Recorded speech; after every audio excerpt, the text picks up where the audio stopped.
In March 2025, I bought a 1992 Range Rover Classic in fire engine red on a bit of a whim as a non-runner, just to see if I could get it started.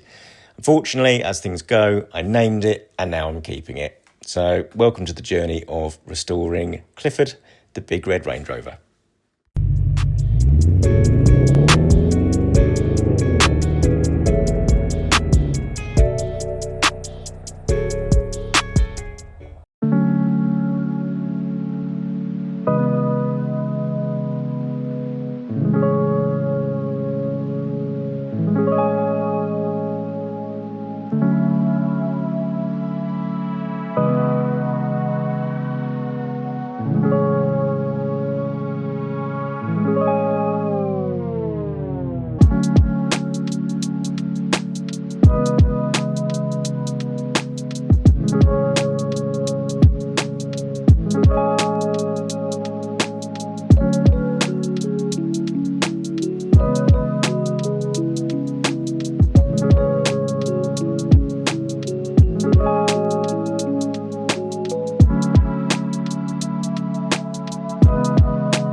Welcome back.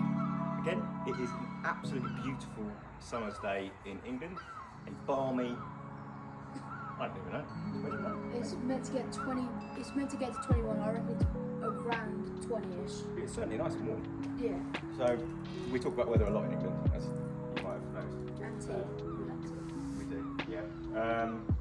So what I'm doing today is trying to prep everything for the next segment to actually happen. So, I'm going to be rapturing the roof and all that kind of stuff. What I've decided to do around the outside, I think I mentioned in an earlier video, is because the roof rack I want to get, or any roof rack actually for these cars, they're all gutter mounted roof racks, so they clamp onto the gutters. So what that means is that there's a rubber grip, a rubber tape, which goes either side of the clamps, and it clamps onto the actual gutters themselves. Now obviously, if I've got raptor all the way around that roof, and including the gutters, there is a chance that that gripping could crack the Raptor because it has that kind of coverage to it.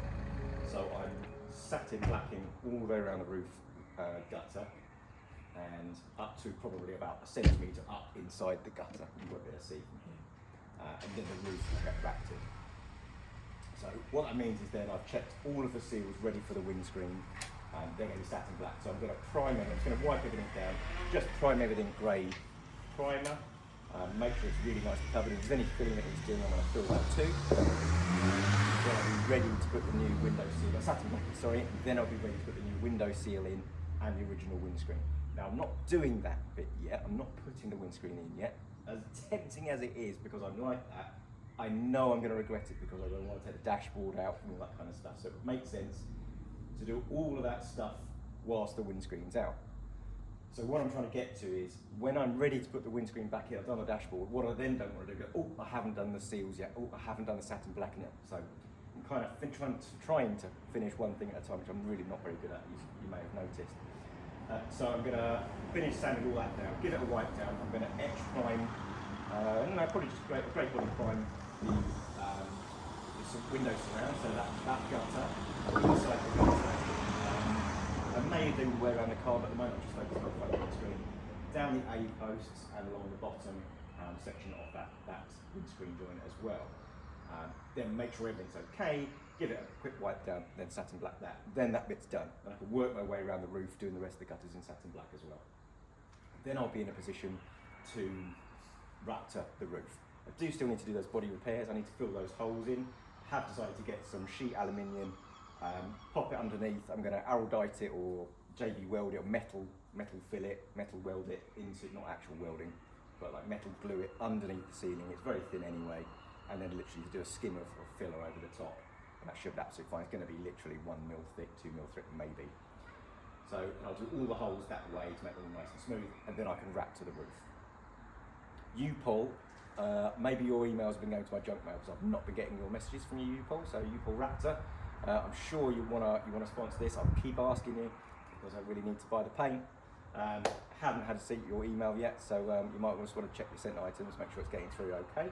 That'd be wonderful. And then on to the next thing. So I'm working my way back round and down the car, sanding everything off, ready for the next load of sort of filling. When I get bored, I'll then move to the interior and start looking at that, hence why I took the seat out yesterday.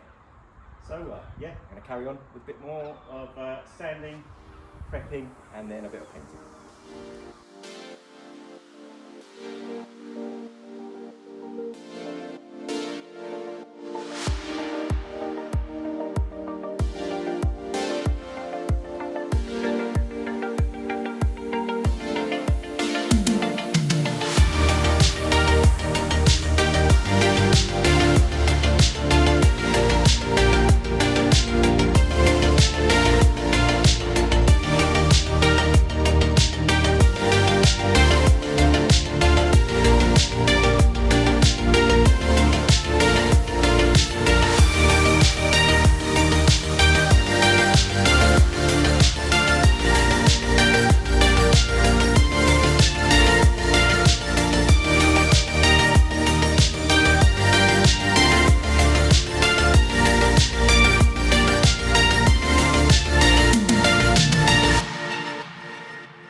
First load, primer up there.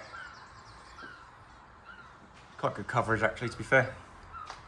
It's not really perfect, but it's going to be enough to kind of get what I want to get out of it. It will also highlight any areas that need to be done. It's one of those things, it's quite difficult to see what needs to be done still. So you'll see under here, I think that's just old seal, so I'm going to peel that off as well. I couldn't see it, even though I wire brushed that, couldn't see that in the dark. So now it's all primed up, I can actually see it a bit better. So I'll probably pick that off and then reprime that little bit as well. But otherwise, that's covered quite nicely. And that will cover nicely with satin black as well. Sometimes do you ever wonder that fate plays its hand in the weirdest of ways? So about 10 minutes ago, I was sitting on the bonnet, sanding off, painting up the top rail, and I leant back and knocked over Jean's can of Pepsi Max that he'd put right behind my back, which is a great place to put it. But it's spilt down here, I'll show you. So it's spilt down here, down this gap here, onto the floor, no worries.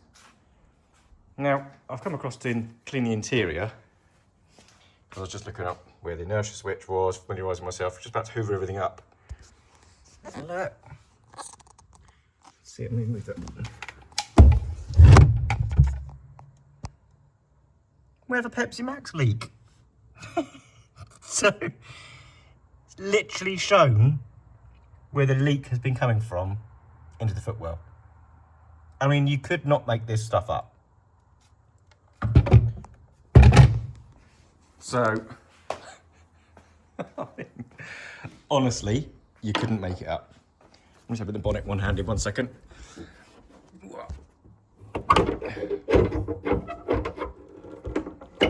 So where did it go?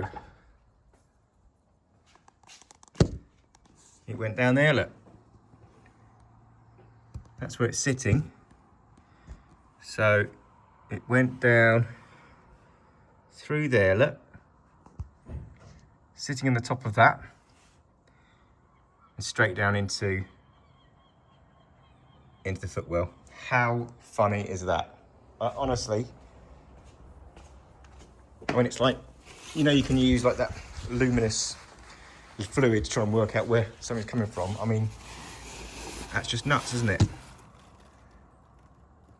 I didn't realise it actually pulled in here, but I mean, what are the chances?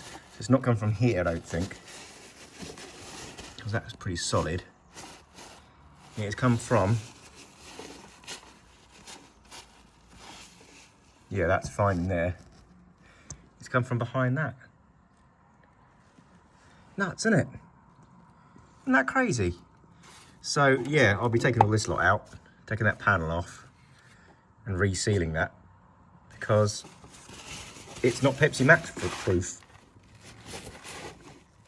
It's just utterly insane. So yeah, sometimes these things are just meant to happen, aren't they? And no, I'm not going to go and thank Jean before anyone asks. Well, I told you to remind me if I ever said, there's no rust on this. Started digging around in this footwell. So this is kind of where I first saw the issue. But having taken the seat out, which was put in, it was a Range Rover sports seat. There's the bracket. What's left of the bracket. Leave it there for the moment. So that's gone underneath there. This is all gone. I just lifted off a repair. That repair panel there. This is all gone. So it needs a new floor pan this side, which is no biggie. They sell those panels.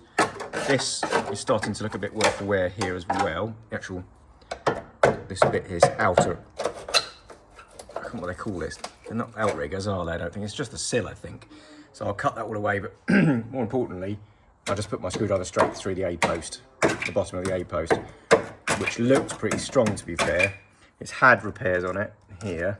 So this is all quite strong, but I think it's just been patched over the top, which isn't wonderful. So, door off, get some repair panels, start cutting, and learn to weld. That's all I've got to do. Easy peasy. But yeah, absolutely no rust. I've actually got that in writing. Absolutely no rust. Wonderful. Right, so you get to stare at my bum for a while. I'm going to have a quick look and see what we've actually got behind this sill. I want to see whether this is a sill over a sill. I have a suspicion it might be indeed a sill over a sill. So I need a highly flammable beanbag to nail on first. And then we're going to have a quick look to see what we've got. It's not actually that bad, it's only there, isn't it? I'm going to cut this back here, from here.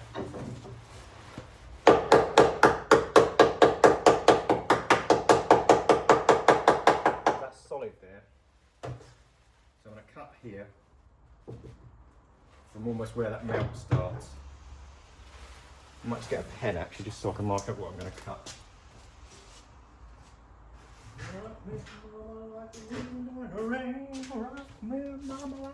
Actually, I don't know if that's copyrighted. So I'm going to cut. We've got some rust infiltration here underneath here and here, so I might have to cut that out and just patch that. But here, that's quite solid there until I find that. So I'm going to leave that little stud. That's there, that seems to be okay.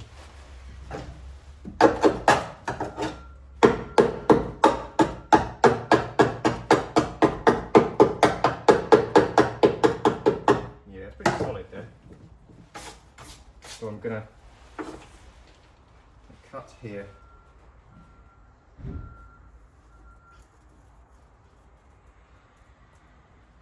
That. I'm not going to cut all the way down for the moment because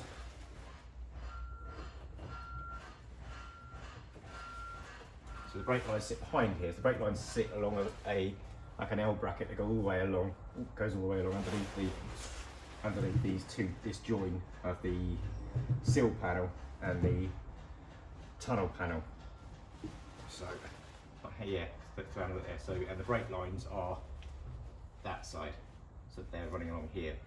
So I can cut to about here without doing any detrimental damage. So I'm just going to do a first cut, like here. Now obviously I can see that this needs to go as well, but let's just see what we get, what we find, what we discover, shall we?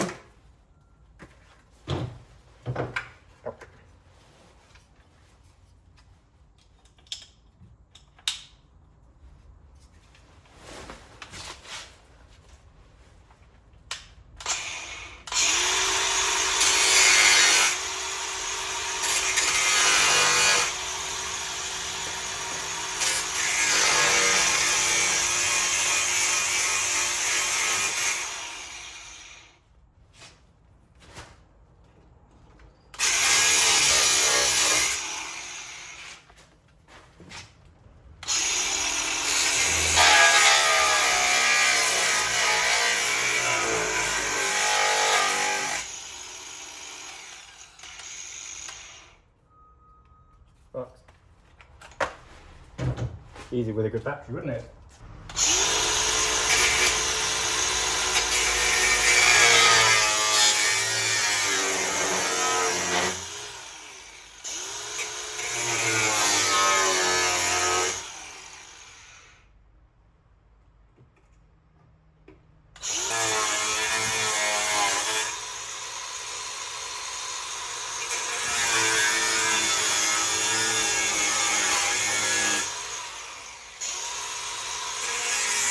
Done a bit of cutting, quite a lot actually came out. There is good news. There is mainly good news, to be fair. So what I was worried about was this being a panel over a panel, a quick fix kind of thing, and it isn't. It was a replacement sill, so that's really good. This inner sill is actually in pretty good shape. I don't know whether that was replaced. It could quite possibly have been replaced, certainly at some stage in its life. I don't know whether that's original or not. Now, I've only cut this far down at the moment because I haven't got the door off and it's just a bit awkward. I need to get the door off in a moment. It is gone down the bottom of the A pillar, A post, A pillar. So I will cut that away once the door is off. But so far this is actually looking okay. We've got some ingress between the this inner sill panel and the other panel that sits alongside here. So I might have to cut that away, grind that back and maybe patch that. It certainly doesn't need a whole new sill or anything like that, so it's not too bad a shape. So it's going to be quite straightforward to cut this out, get rid of most of it, and then get some repair panels in. I could patch it, but I want to do a nice job, so I'm probably going to get a repair panel. I might even be able to get like a sill panel you can get, I think, which is basically you've got like 2mm thick steel that comes with a lip, and you can just make your own kind of sill, which is quite feasible to do here. I need to cut this off. I need to do one along here, cut this a bit lower, and cut that in. So I've got a sill plate to weld to plug weld to, seam weld that along this sill, outer sill, and then have it so there's a lip, because it was just gone. It was just completely gone. There was nothing to drill out. It was all just rusted away. So there was nothing there to drill out at all. So I'll cut this down a little bit further, down to about here, probably exclude that hole, draw a line between there and there, all the way along, cut that off, nice straight edge, and then cut a panel to fit that, and then basically get a panel to fit along the actual top here. But I've never done this before. I sound like I know what I'm talking about, and I really don't. So please feel free to correct me. I will absolutely take good advice. So if you've got any ideas, things I should be doing or not doing, then just let me know. Thanks. Sorry I didn't actually film that. I was going to, and then I got a bit carried away. I used a transmission lift just to take the weight of the door, which is absolutely brilliant. Once you get the check strap off, it's quite straightforward. Take the wiring out and it feeds through into the door side. Those clips are a pain in the arse to undo. And then hoist this up a few things, rock it backwards and forwards, and off it comes off these pins. And hey presto, I have a door off. It's going to attend to my finger I've just cut open, but other than that, we're all good. I was doing it that way because I didn't really want to take that front wing off to have to take the door off, but it does look like I have to take that wing off anyway because I can't really get to the bottom of that. I might be able to if I'm just doing a small bit, but I might have to take this wing off anyway. Just kind of trying to avoid really, but we'll have a good deep look and see whether or not it's going to be necessary. Hopefully you can't hear the buzzing from my electric meter. There you go. So to get the door off wasn't too bad, but to get to everything behind the door, it's easier to get the panel off. So the panel is actually just like a big Meccano set, this place. You've got some 13mm bolts here, 1, 2, 3, 4, 5, there's another one back here. There's a 10mm bolt literally at 90 degrees, back there right at the back. And then there's two, I think they're 10mm bolts that join this top scuttle panel, not sure what you call it, top scuttle panel here, to the top of the wing itself. You have to have tiny hands, thankfully I've got tiny hands. And then there's a couple of bolts here, a couple of nuts right here, no, bolts right here, and then there's a couple of bolts on the inside where the door is as well. So it's literally like a Meccano set, which is great. So now, I've got a bit of leverage on this scuttle panel. I should be able to get this off, hopefully, like that. It comes off the pins at the front, without hopefully taking the bumper off. That might have been the case. I might have to take the bumper off. It would be very annoying, wouldn't it?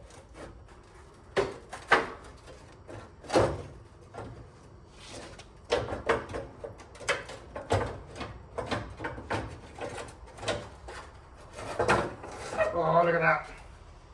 Managed it. Well, there we go, you see? Bit of,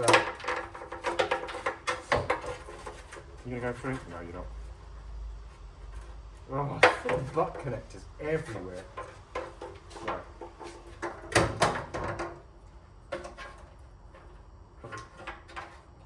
Cut that one off.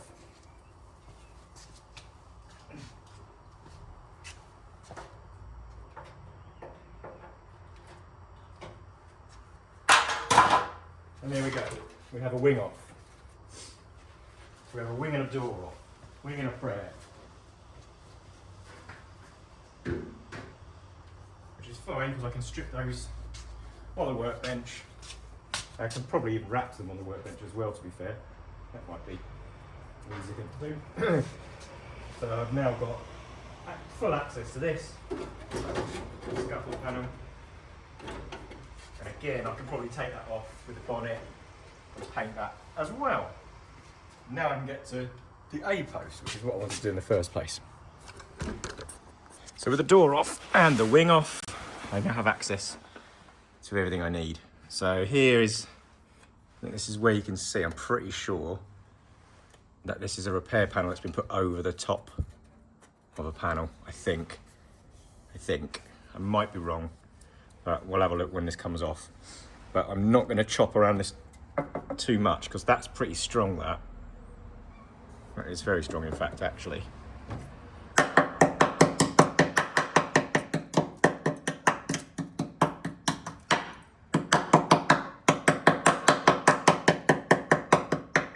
So I'll grind that back and have a look and see what's behind all that. I'm going to take these hinges off. It says to draw around them, but it's like, I'm going to like strip it and paint it anyway. So I'm not going to see anything I'm going to draw around. So I'm going to take some photos of exactly where these are and see if I can marry that up maybe. Yeah. And then cut this little bugger out and see where it stands after that. Wish me luck. Enjoyed a little bit more cutting. Let's just not blind you, hang on. It's still pretty bright, isn't it? There we go. So, well, the bottom of this A-post is now off. It was a cap. So the sill is the sill, it's not a cap. The bottom of the A-post was in fact a repair cap, which is fine. It's kind of like quite common, I think. But I'm going to try and work out how far up it went. I think it went up to about here, about this level here. I'll cut it back so there's nothing rusting up underneath, and then I'll get the repair patch in, which comes down, does this slanted bit down to here and a piece here. So I'm going to cut all this away. I need to probably drill out some, well, I'll probably just cut that all off, to be fair. This sill itself will need to be repaired first, so just this panel goes to here. And then I'll have to repair the inside part as well. You can get an inside repair panel. Then I can repair the A-post. So it's all a bit of a jigsaw puzzle, but so far I'm not seeing anything that's making me go, oh no, apart from the fact that I've got to learn to weld properly. So I need to order some repair panels, and then we'll probably carry on cutting at that point. So that's enough cutting out of rust, I think, for one video. There's going to be probably plenty more coming in the next few videos. Thank you for joining me, and if you haven't subscribed, please consider doing so. If you think you have subscribed, please double check, and I will see you again in the next episode, where hopefully we'll be starting to maybe even weld some stuff together, or at least start measuring up the repair panels. Thanks again, and I'll see you again soon.